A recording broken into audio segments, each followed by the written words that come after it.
everybody. I am, if you're in the right class, you're in Making Iris Green Pigment. I am Marion Forrester. I am, here we'll do a little bit about me. I've been in the SCA for 21 years.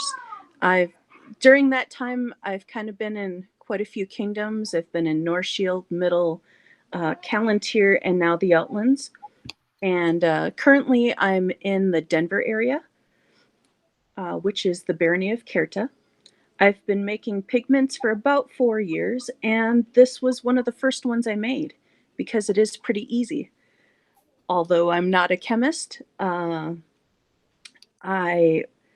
have a decent idea of what's going on, and I'll try and help you out here.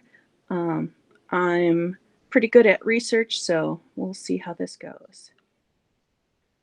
So I know that Adrian was going to talk about just making iris green clothlets, which we will absolutely talk about, but we'll also talk about another method that they put down into their manuals, and that's using a seashell.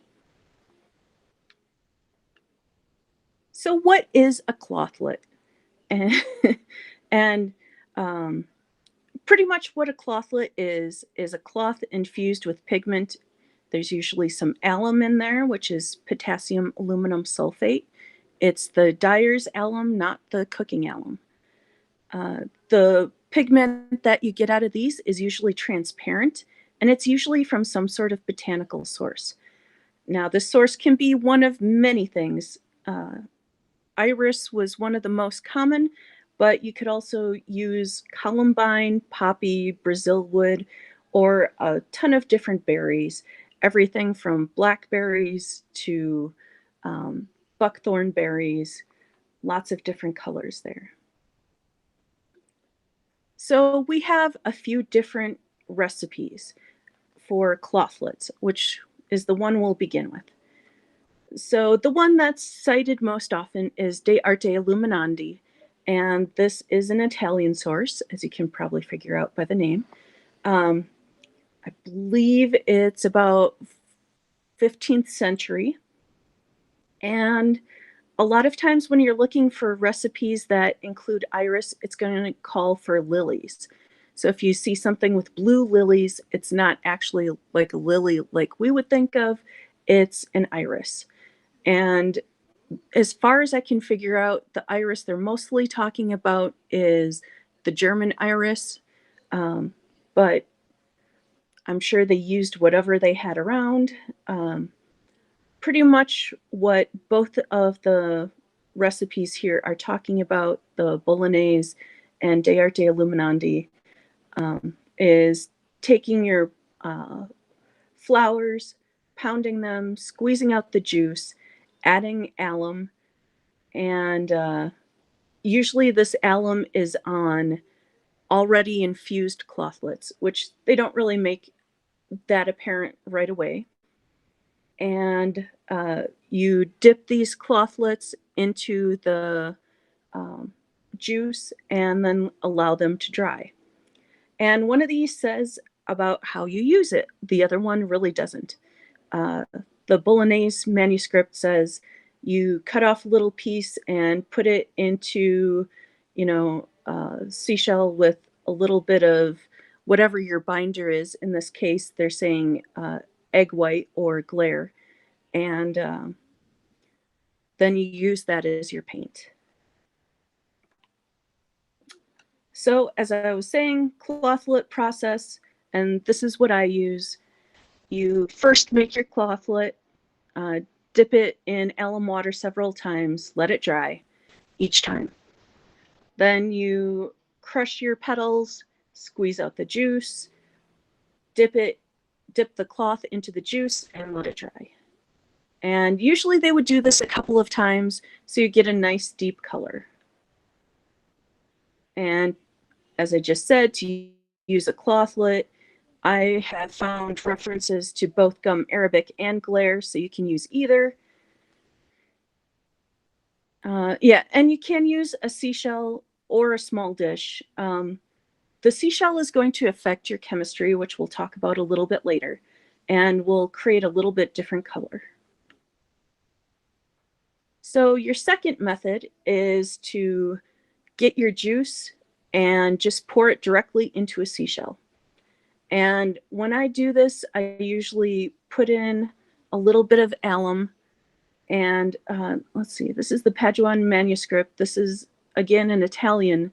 It seems like a lot of the clothlet recipes are from Italian or German sources.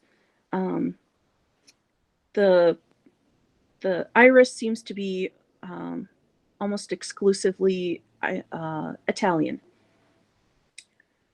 So this recipe calls for you to leave them for a few hours and then pour it into your seashell. And most recipes that you'll see with clothlets call for linen or some sort of similar thing. One even says like old bed sheets or something.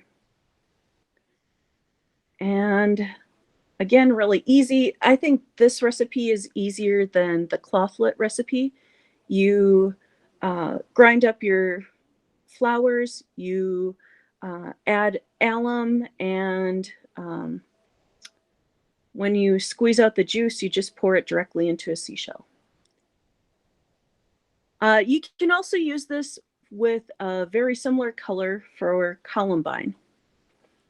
And this is from a Middle English recipe. And again, really quick and easy to make a green for limning, which is illumination. Take columbine and stamp them with little alum, and then wring it through a cloth and let it stand till it be dry. And when you shall work with it, temper it with water. So that one, they're not calling for adding any binder like glaire or gum arabic. Some of these are, some flowers are a little bit sticky all on their own.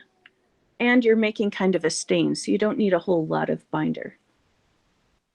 I've experimented a little bit with this. The picture here, the iris is the seashell method. Columbine, you're getting a little bit different color. I tried a black tulip just to find out, and a nice similar color. Red geranium, you get purple. Who would have thought?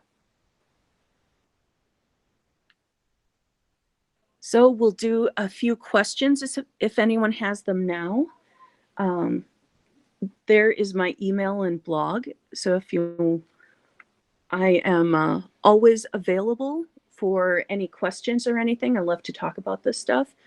If you have any questions now, that's great. And then we will move on to a little demonstration of how you do this stuff.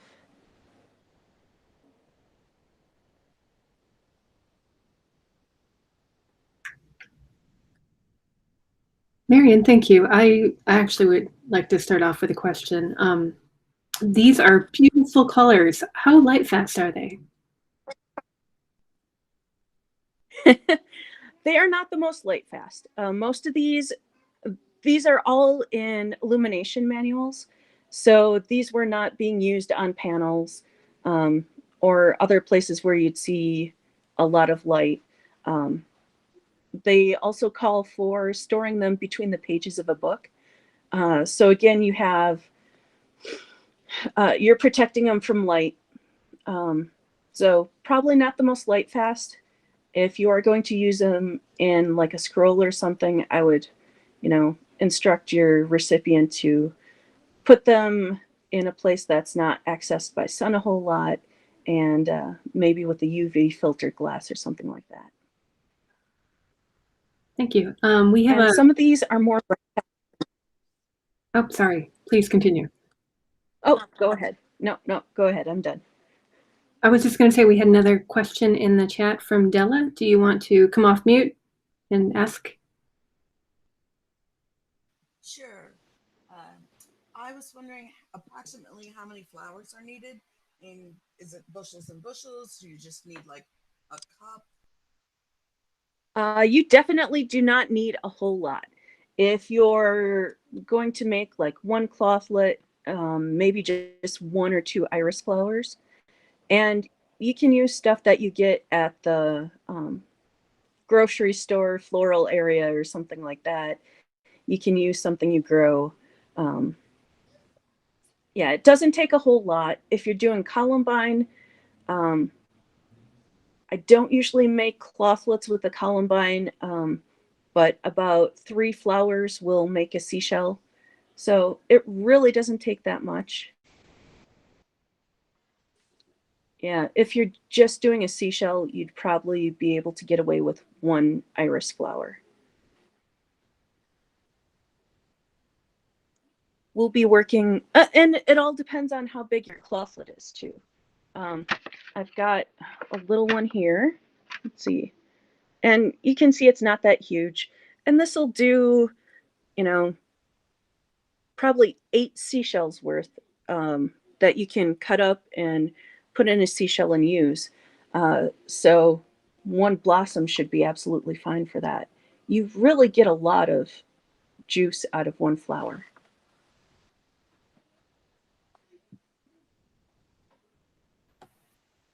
Are there any references of this being used for dyeing cloth or threads or whatever for garments or embellishments? I'm interested in dyeing embroidery threads. I'm wondering if they can be treated afterwards to make them more light fast.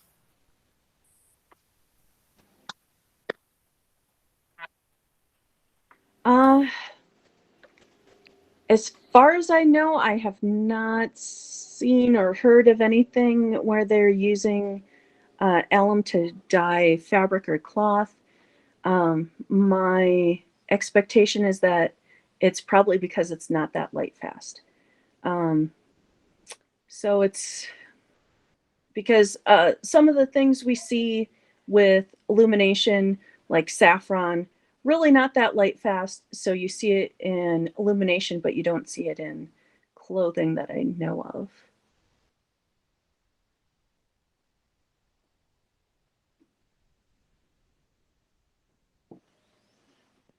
Okay, any other questions? Okay, I think we can move on to our demonstration. So I have my mortar and pestle here. Mine is just off of Amazon. It's metal, which works a lot better for breaking up like rocks and stuff, which I sometimes do. And I have some iris flowers that I collected this week. My iris is about done, so they have been in the freezer, and I de-thawed them last night.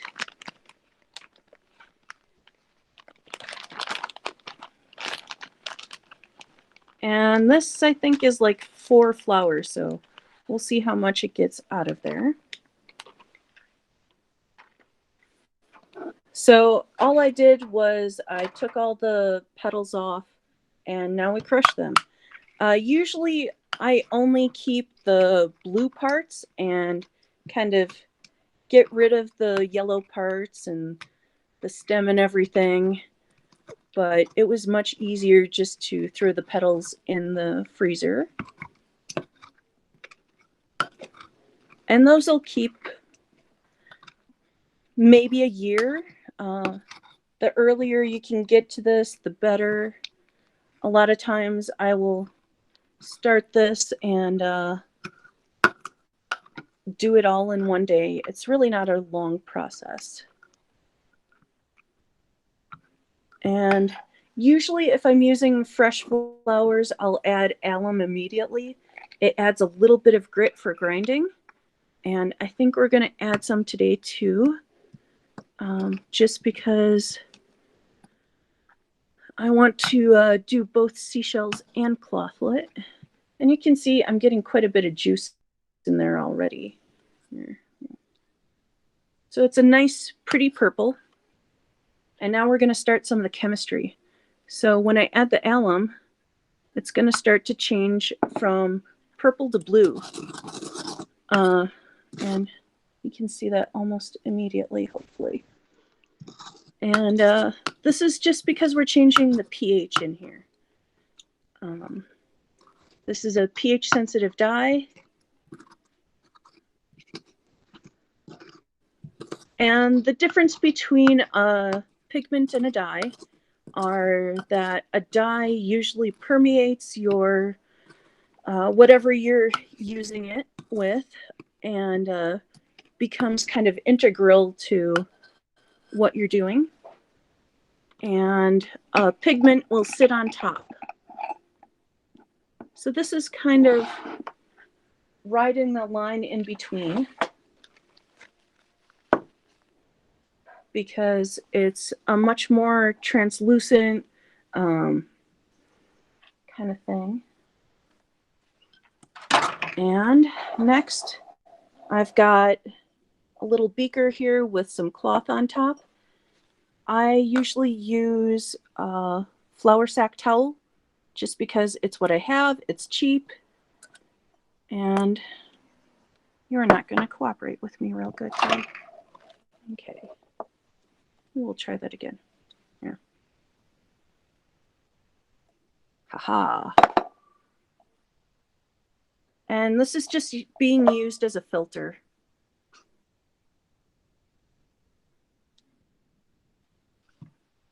So we've got all of our goo inside our cloth, and we're just going to squeeze it to filter out all of the juice and keep all the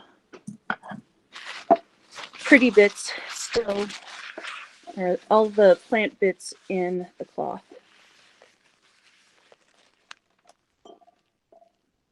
And usually I end up a little bit blue in this process.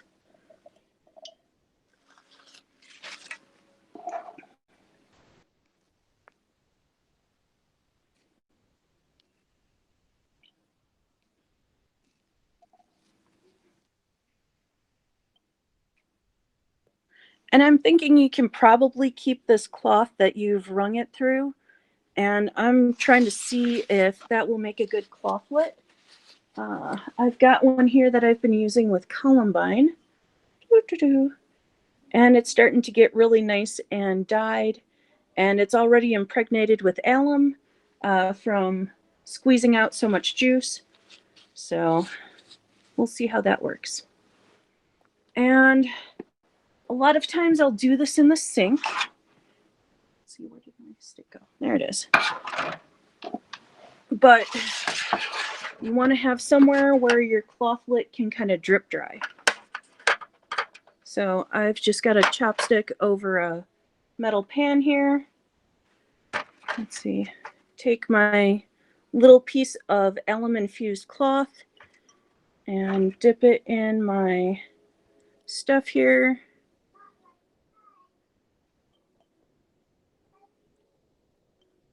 Get it all nice and covered. And that's fine if it's not completely covered. And then we're just going to let it dry for a while. And then once it is dry, I can dip it again. The more times you dip it, the more vibrant your color is going to be. And if I want to do a seashell, I just grab one. Make sure that they're clean. Even if they look clean, I always wash them out ahead of time because they probably have some dust in there. And so we've got our seashell. And we're just going to pour a little bit in there. And over time, it's going to change color. Right now, everything looks very blue. But it will not stay blue. It will start turning green. It seems to be the calcium in the shell that's turning it from blue to green. I have experimented with other kinds of calcium and it changes it. I have also seen a recipe where they are telling you to add a little bit of quicklime, and that is calcium oxide. So you're changing the pH, adding some calcium, and you need to be very careful with the quicklime because it will change it very, very quickly. You just need a tiny little bit. And when you have a dry one, this is it. Really easy. So using your clothlet, they said to put it either in a little dish or in a seashell. And again, when you add your clothlet to your seashell and add a little bit of binder, some of that calcium leaches out and changes it from blue to green. It's kind of a fun experiment. And you can also do different things, like I said. This one is blackberries. Again, not very light fast, but Chinini in the what is it? The Craftsman's Handbook, which you can get on Amazon for about $11. It's really cheap. He says that you can use clothlets when drawing to add a little bit of shading to your work. You can look online for Da Vinci's drawings, and he uses a lot of shading with things like clothlets. You can see purple and red and orange, all different colors.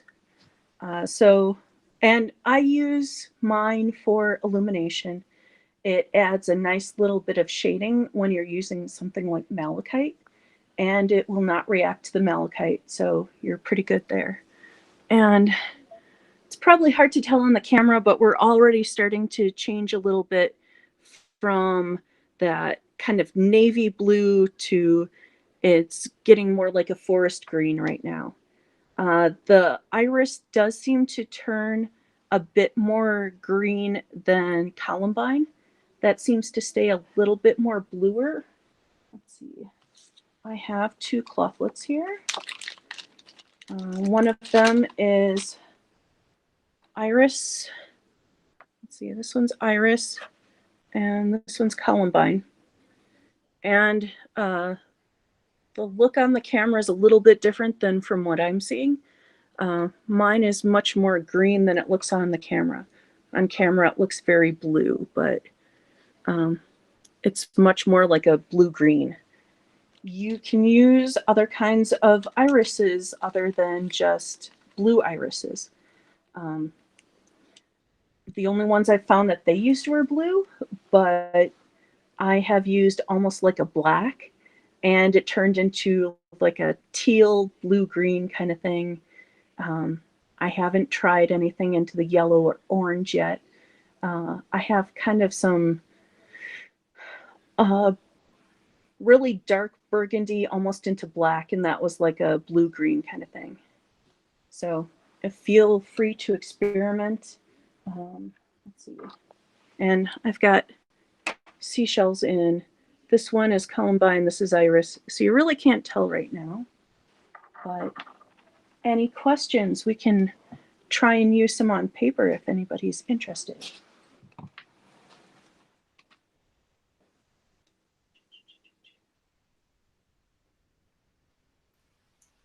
Yes, we're interested.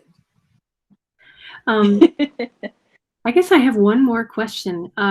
Is this process limited to plants only in the iris family? I'm interested in making lake pigments from other plant pigments.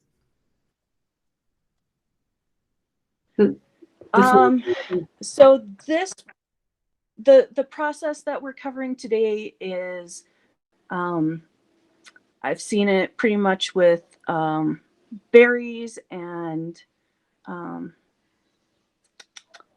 let's see, what other flowers? Mostly the blue flowers.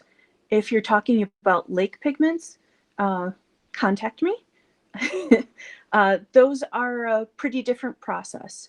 But yeah, there's a lot more options with lake pigments. Pretty much what you're doing with a lake pigment is you're making your dye bath. You are adding some alum and usually some sort of calcium carbonate, whether that's chalk or marble dust or ground eggshells or whatever. And those are going to react chemically and create a precipitate. And I'll talk a little bit about that if you are doing the chemistry and alchemy class at, what is it? It's 2 o'clock Eastern, so it's noon for me. And we'll talk a little bit about how to make a lake pigment, but absolutely ping me sometime and I will send you my documentation and anything else you want with lake pigments. Thank you. No problem. We are always happy to help. Oh, I need a little bit of water here, so I'll be right back.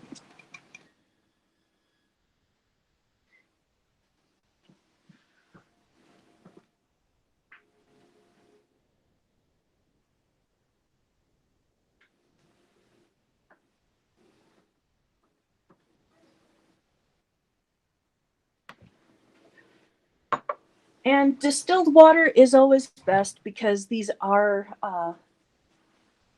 kind of chemically dependent, but you use what you got when you got it. So I've just got a seashell here, and I'm just going to add a little bit of water and just use this one just as a paint. I don't have to do anything else. And you can see it's really translucent, a little bit more on the bluish green, but it does add a nice bit of shading. Let's see if I can grab a scissors here.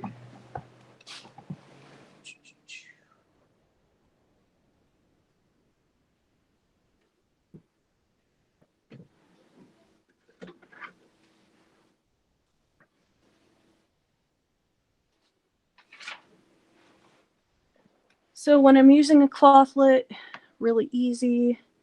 I'm just gonna cut a little bit, maybe 1/2 inch by 1/2 inch square. Just a little bit. We're gonna take one of our seashells.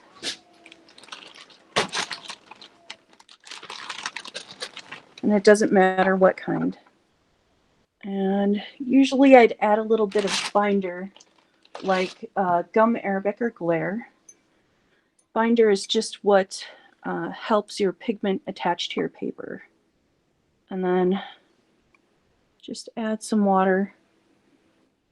And you usually got to let it sit for a little while.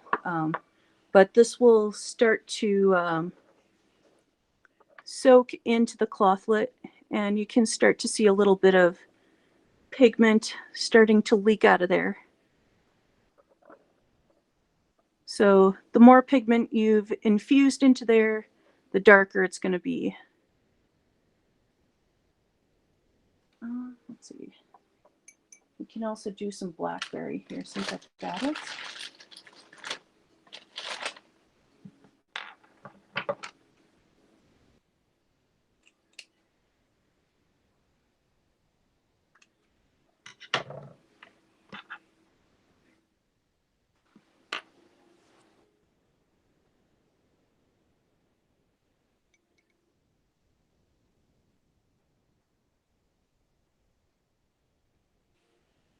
But yeah, mostly just a matter of letting things set and absorb into your seashell. I think I added a little too much water here.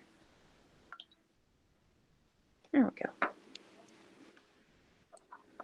And you can kind of help it come out of there. And it'll start to turn a little bit more green the longer you leave it in there.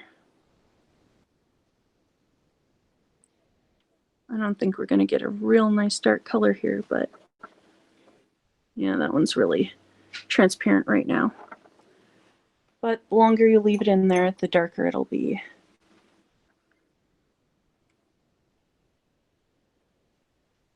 Marion, is the clothlet a one-time use, or is it something that you'd let it dry and you can reuse it until you've exhausted all the color in the clothlet? Yeah, yeah, you can definitely let it sit, and it will. You can let it dry in there. You can let it sit and then try and squeeze out as much color as you want. Yeah, these will reconstitute. Just add a little bit more water and let them go. You can, when you're making this, you can also crush your flowers and then let them sit in the mortar in the refrigerator for a while. Let's see, this one has some columbine flowers that I've kind of been waiting on and haven't really had the ambition to squeeze out yet. And they were pretty dry. I just added some more water and I'll squeeze them out and they'll be fine.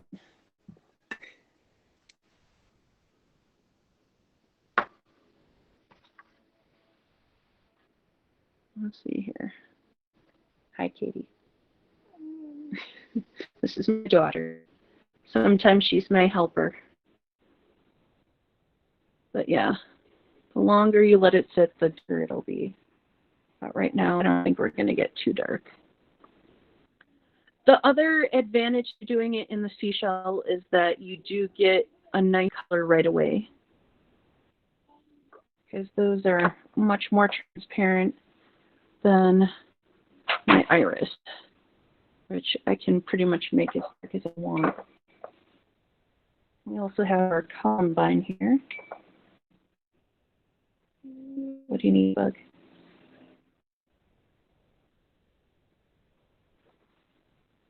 Oh, oh, and that's going to be really blue for me today.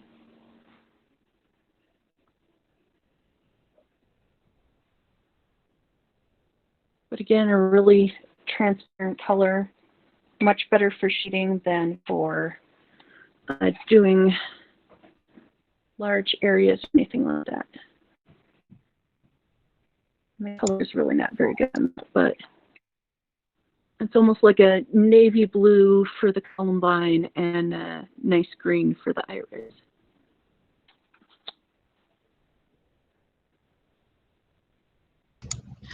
Are your mortars and pestles, are those aluminum or what kind of metal do I have to worry about interacting? Yeah, these are. Yeah, I believe these are aluminum. I think they were like $20 on Amazon. You can use ceramic. You can use about whatever. But I crush a lot of stones and stuff like that, so they are I like a little bit harder than the ceramic. And what they would have used would have been either bronze or something like that. And bronze are much more expensive and harder to come by, so that's why I use what I use. And that might have given them even more of a green too, then, wouldn't it? With the bronze, because the copper should. So. Yeah. Well, and I'm wondering if the aluminum might be a little bit, might be affecting the color a little bit too, since the alum has aluminum in it, but it's probably pretty stable. And the alum I just got off of Amazon. It's Jacquard brand, and it is definitely the potassium aluminum sulfate. So, and it just looks like almost like sugar. I think as far as any copper coming out of the bronze, it depends on the relative strength of the chemical bonds in the bronze versus the strength of the pull of the fluid to break that bond apart. I also have my grandfather's mortar and pestle, which is very heavy, and I do think it's bronze. He was a pharmacist, and I think that they use these particular ones because they don't react to things. Because you really wouldn't want something getting into somebody's medication. Yeah. That sounds like a fun test, though. What, the medication? Not the medication, but the colors. I'm always amazed what little thing can tip them to going a different direction.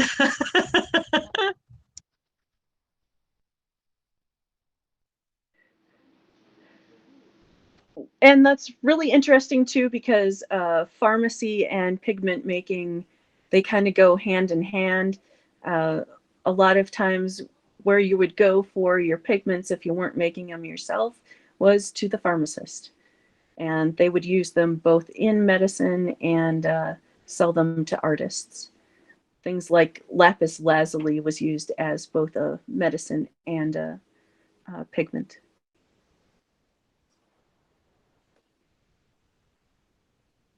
So yeah, they were using the same tools and the same materials.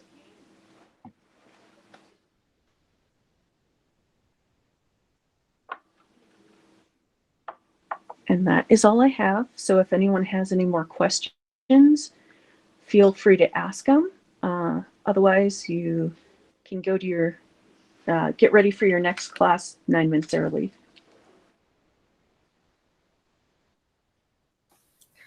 Do you know what they use lapis lazuli for medically? Because I'm fascinated. I'm a nurse. I can't imagine. Yeah.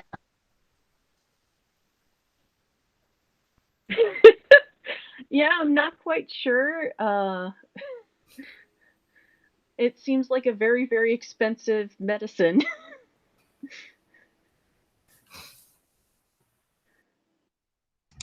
We have another question in the chat from Della. Awesome. And my question is, if you don't have clothlets or seashells handy when you have flowers available, can you crush the flowers now and freeze the juice for later?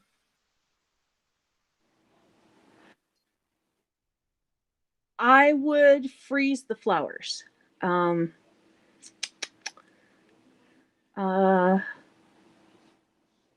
Yeah, I think the petals are going to be a lot easier to freeze. That's what I have experience in, so that's what I would do. Yeah, and they'll keep for quite a while. Just throw them in a bag, and I usually try and get them kind of flat just so I can store them better. But yeah, just let them sit in your freezer until you have what you need. It'll be fine.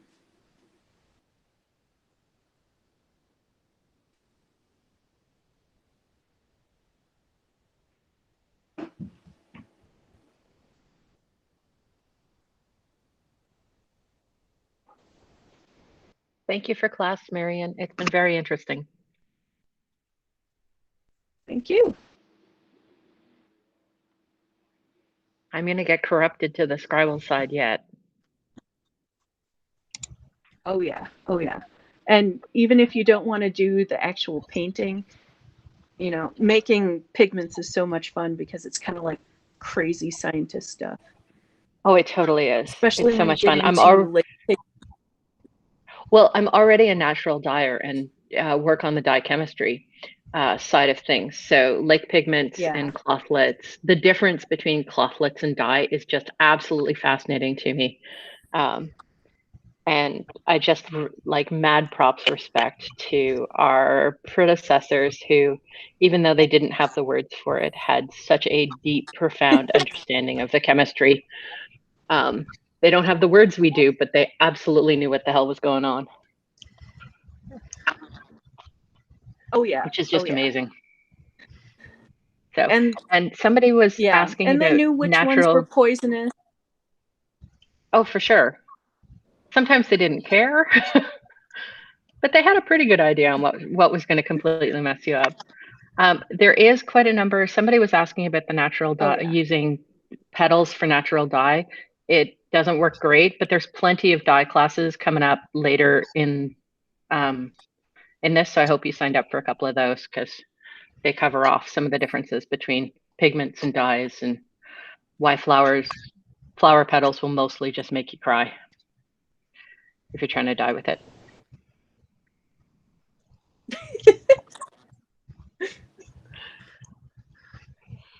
I'm so excited because you've given me something I can actually do at a demo that doesn't require a heat source, and that so many times not be able to take my burners with me. And so this is awesome. So thank you so much. This is amazing. Yeah, this is so cool. This is the best part of alchemy. Well, I look forward to checking out your blog and more. It's one And of the thank you again. easiest pigments out there. Pardon me, Marion? Thank you. Yes. Awesome. Well, I'm your TA for your for the alchemy class later, so I will see you there. Yay. Take care. Bye-bye. Bye. Thank you again for stepping in for this class.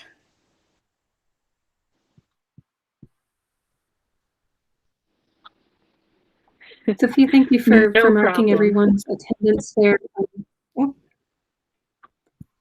And I will follow up with the recording if it will stop recording. Thank you. All right.